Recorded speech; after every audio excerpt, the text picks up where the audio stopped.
Hello, hello, hello. This is day number 18. And guess what? We got an interesting book to cover today. We're talking through the book of Job.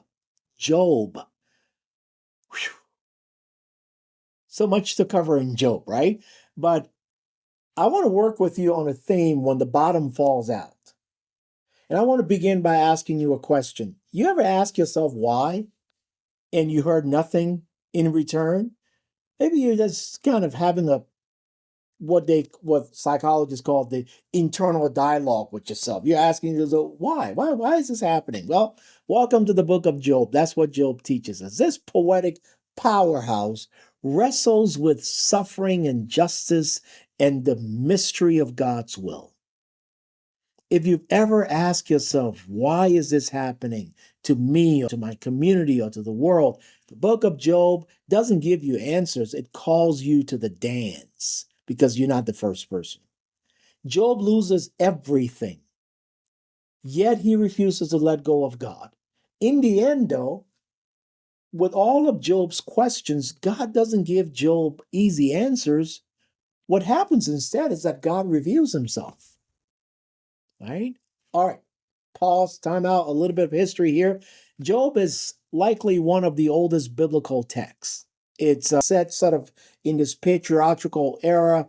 It explores the universal question of suffering through this poetic discourse between Job, his friends, and God. And by the way, Job also teaches us choose your friends wisely, right?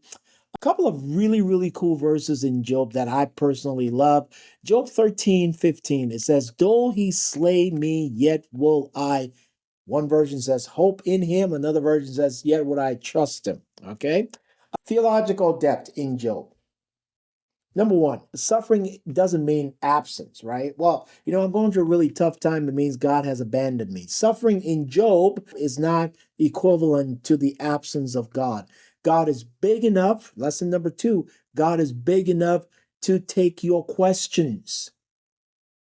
There's this old school idea, you can't question God. You can't, whatever life throws at you. Job says, yes, you can question God. If you've got questions, yes, you can ask God questions. You can even wrestle with God. You can even doubt, right? God's wisdom is greater than our comprehension. So, what Job tells us is practical takeaways. Number one, you can question God and still worship Him, right? It's not antithetical that, well, if you ever question God, then you're not a worshiper. You can question God and still worship Him. Number two, your friends may fail you, but God never does. And number three, pain can be a pathway to a deeper revelation of God.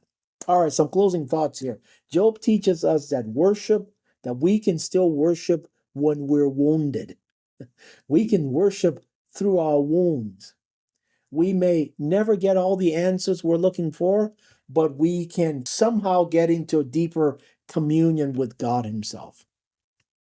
And it is in that struggle, in that wrestling, that sometimes we find a deeper meaning of who God is to us. So you may be going through a Job experience right now where it feels as if your friends have abandoned you. It feels as if life has thrown more at you than you can possibly carry. I want you to know that the God of Job is still your God and He's got you. We'll see you back here tomorrow. God bless. Bye.